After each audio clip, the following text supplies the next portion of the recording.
Continuando aqui a série do meu lar, do filme, e hoje eu vou aproveitar algumas imagens para a gente falar sobre como é antes da nossa encarnação. E deixa eu mostrar aqui para vocês essas imagens, olha só. Aqui, primeiro, a gente tem as três pessoas que vão seguir nessa missão juntas, né? Esses três homens aqui. Então, gente, aqui, olha, tudo lindo, maravilhoso. Eles mesmos estão programando, eles estão pensando, eles se comprometem. É um desejo que vem da alma, da nossa alma. Então, olha, é um local, sabe? É como se fosse uma reunião, sabe? Uma reunião de organização de um projeto. Tem o anjo guia deles, né? O mentor maior, que é o guia dos três para esse projeto aqui. E aqui eles conversam, eles se comprometem. Um deles até fala, né? Eu não posso mais errar. Eu me comprometo que eu vou te ajudar. Cada um veio com uma missão específica. Um veio para ajudar mais no financeiro, o outro era o médium, o outro era o que ia criar o centro espírita. Então, assim, cada um viria com uma missão e que desejava do fundo da alma, por N motivos, né? Então, e eles falam coisas ali que depois, no dia a dia da vida deles aqui, às vezes a gente se pergunta, ai, olha que trágico que aconteceu. Mas, gente, nada que acontece existe alguma vítima ou alguma coisa assim. Muito pelo contrário, muitas vezes é a gente que pediu. E, por exemplo, né, teve um homem que desencarnou do nada aqui na vida dele. Ele até demorou para entender. Isso é muito comum, né? Quando a gente morre muito de repente, a gente acaba não entendendo e ficando aqui por um tempo achando que ainda tá vivo. E ele até que se viu no velório dele, então ele entendeu e tudo mais. E foi de um dia, ele morreu dormindo. E quando ele tava aqui no plano dele, no plano encarnatório, deixa eu ligar uma musiquinha de fundo para ficar legal. Quando ele estava no plano encarnatório dele, ele até fala assim, olha, eu não me importo se eu por acaso não estiver cumprindo a minha missão, que tu tire minha vida de um dia para o outro, porque eu não quero mais continuar se eu não estiver cumprindo a minha missão. Por que isso, gente? Porque quando a gente está lá em cima fazendo esses planos, parece que é tudo fácil, né? Parece que é fácil, só que quando a gente chega aqui, vem o esquecimento, vem as ilusões, vem a vaidade, vem o medo, vem todos aqueles sentimentos que a gente já sabe que, né, a gente deveria conseguir driblar eles. É por isso que isso aqui é uma escola. E quanto mais a gente demorar para entender, mais a gente vai continuar vivendo as mesmas coisas até passar de fase. E aí, olha só, né, o que mais acontece? Então aqui é o mentor deles. Aqui um deles até, olha só o fio de prata aqui, né, ele tá encarnado durante sono. Olha que linda, né? Que lindo que é a cidade do astral. Durante sono, teve um dia que ele foi retirado ali, né? Durante a noite. Não faz sentido, eu já falei pra vocês, a gente dormia 8 horas, 7 horas toda noite. A gente com certeza sai, vai fazer trabalhos. Tem gente que fica viajando ali na sua mente mesmo, tem gente que fica do lado da cama ali. Né? Por isso que é importante a gente expandir a nossa consciência, fazer orações, para que a gente possa, durante esse tempo, visitar os nossos mentores, né, ter trabalhos, estudos, para que a gente possa, quando retornar, por mais que a gente não lembre, porque não pode lembrar muitas vezes, né, mas aquele conhecimento vai estar na nossa alma, vai estar no nosso inconsciente, sabe? Inclusive, assim, sempre antes de dormir, se tu tá com alguma dúvida, faça um pedido do fundo do coração, que tu venha com aquela resposta, né? O interessante é a gente aceitar a resposta, né, por mais que não seja o que a gente queira. Então aqui durante o sono, um deles até foi retirado e foi dado um chacoalhão. Olha só, lembra de qual foi a tua missão, lembra por que tu foi pra lá, lembra tudo que a gente conversou. Então assim, se tu quiser, até o mentor colocou, né, a gente te tira do corpo físico, tu volta pra cá, tudo certo. Mas essa era a tua missão. Então existiu uma conversa, né, aqui novamente, ó, todos conversando sobre isso. E olha que interessante isso aqui. Antes do momento de encarnar, ó, a gente vai para uma cápsula que se chama cápsula do esquecimento, até que a gente esteja preparados para vir para o corpo físico. Então, desde o momento em que existe a implantação ali, né, na barriga da nossa mãe, e claro, os nossos pais são escolhidos por afinidades, por coisas que a gente tem que trabalhar, nada é por acaso, nada é por acaso. Então, a gente vem, né, nessa família sempre com um objetivo. E antes disso, então, vamos supor, claro, né, que muitas vezes são anos projetando uma encarnação, até porque existe uma fila para encarnação. Imaginem que a cada encarnado existe 4 a 5 espíritos desencarnados que estão sobre a Terra, né? Então existe uma fila para encarnação, é por isso que essa oportunidade a gente tem que aproveitar muito. E quando é dada essa oportunidade de encarnação, é feito esse planejamento, a gente vai para essa cápsula de esquecimento até que a gente esteja na hora ali de vir e fazer a encarnação. E desde que a gente é colocado ali na barriga da nossa mãe, nossos anjos, nossos guias cuidam de tudo, os geneticistas, existem geneticistas siderais, eles escolhem ali o óvulo, o espermatozoide para que dê tudo certo, né? Se é para dar tudo certo. Muitas vezes a gente tem que ter experiências e aprendizados ali no útero mesmo, por isso que muitas vezes a gente, né, tem muitos abortos assim antes dos 3 meses, porque às vezes o espírito só precisava passar, só precisava ter um aprendizado ali. Nada é por acaso, gente, nada é por acaso.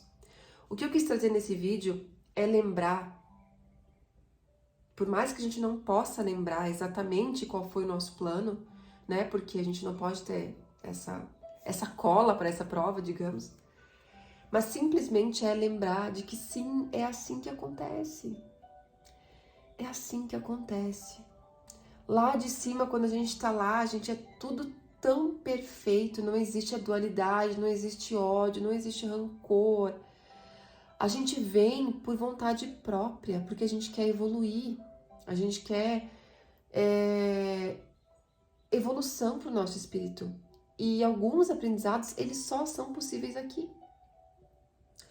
Como é que a gente vai mostrar que a gente tem amor, que a gente é correto, que a gente não é corrupto, vamos supor, num lugar onde não existe corrupção?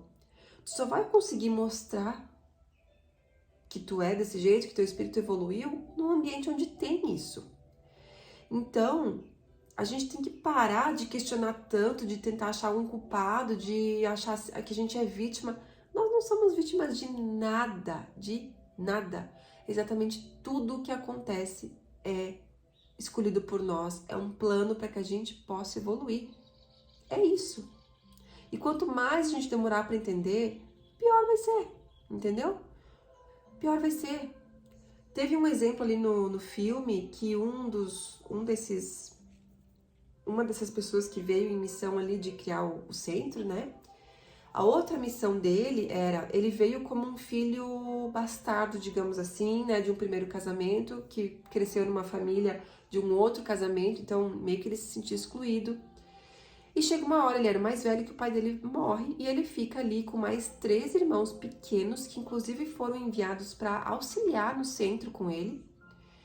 E ele era, para naquele momento, ser o provedor da família. Ele assumir as rédeas, vamos lá, eu sou o mais velho, eu sou o homem, eu vou prover, eu vou ajudar essa família.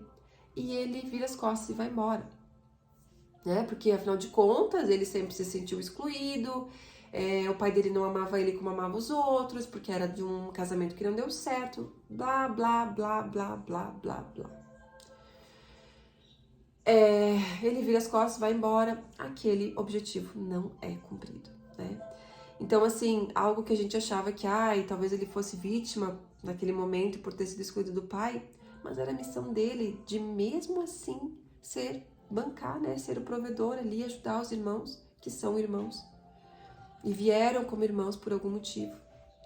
Então, sabe, e o filme é cheio de exemplos assim, gente, cheio de exemplos assim. Esse mesmo cara, ele se perde na vaidade, né? Ele era médium, e tu vê, né? O médium, ele veio com isso por não porque, eu sou especial, eu sou estrelinha, não. Era uma parte da missão dele. Ele veio sendo permitido pelos anjos, pelos guias, para cumprir uma missão. E ele achava que ele era especial, que ele tinha que ser aplaudido, que não sei o quê. A vaidade do mundo, né? E aquilo vai colocando ele, sabe, com pessoas que não eram muito legais, que tinham esse mesmo jeito de energia, entra num relacionamento por só questão de, sabe, de atração física, e aí acaba atraindo um espírito de pendências anteriores que não estava previsto para vir naquele momento, mas diante da ação dele aconteceu aquilo. E aí, enfim, né? E aí é M atrás de M, é coisas que, infelizmente, que a gente vê que acontece na nossa vida. Uma vez eu vi um vídeo de uma pessoa que eu confio muito e ele trouxe um dado que foi bem chocante para mim. Ele colocou que nem 30% das pessoas que encarnam conseguem cumprir a missão que veio, os objetivos que veio fazer. É muito pouco, gente. É muito pouco. Então, Daniela, o que a gente tem que fazer? Vou consultar lá o tarô para ver qual que é a minha missão, não sei o quê. Gente, o objetivo não tá fora. O objetivo não tá pedir para alguém te trazer a resposta. Não é aí o caminho. O caminho é conseguir olhar para dentro. É ouvir a tua voz. O teu espírito, ele tem todas as informações. Todas. Nós não precisaríamos abrir um livro. A gente não precisaria estudar nada. O nosso espírito tem todas as informações ali. Imagine as informações sobre o que a gente veio fazer aqui. Então, assim, preste atenção, eu já falei no vídeo anterior, preste atenção nos sintomas. Se algo te deixa mal, se algo que um lugar que tu vai e tu não fica bem, pessoas que tu não se sinta bem, é porque não é ali o teu caminho, entendeu? Aonde tu se sente bem? Porque, assim, a verdade é que a nossa missão, o nosso objetivo, ele é simples, ele é fácil, ele não é difícil. Ele é... Sabe quando um rio tá correndo assim na correnteza dele? É assim. Quando a gente quer que as águas vão para outro lado, vai para outro lugar e tem que fazer um esforço grande, tem que colocar um monte de coisa e tal, isso aí não é a nossa missão. Só que onde que a gente se perde? A gente se perde na vaidade do dia a dia, na vaidade do mundo, no dinheiro. A gente acha que tem que fazer tal coisa para ganhar dinheiro. O dinheiro vai vir como consequência quando a gente está na nossa missão. E às vezes, assim, as dificuldades vão acontecer justamente para nos ensinar, para nos direcionar. Exemplo que teve nesse filme também. Não estava dando muito certo ali E muitos ensinamentos eles não falam, tá? A maior parte dos ensinamentos está por detrás. Eles não falam ali o porquê que aquele centro não estava dando muito certo, né? Faltava recurso, faltava. E o dono ali, ele estava misturando, ele estava colocando o centro na casa dele, envolvendo a família dele, coisas que ele não conseguia ele mesmo praticar no dia a dia. Então são coisas que a gente tem que trazer para nossa vida e cada vez mais buscar o nosso sentido, buscar o nosso caminho, para que a gente cada vez mais consiga viver bem, viver feliz e que quando aconteça o nosso dia de passagem, que a gente esteja com o coração leve, com o coração tranquilo. Lembrando que não vai haver julgamentos, que ninguém vai vir apontar o dedo na nossa cara, que tudo bem algumas coisas a gente fazer, algumas coisas não, mas que a gente tenha mérito, que a gente esteja bem para a nossa próxima fase, tá bom? Fiquem com Deus.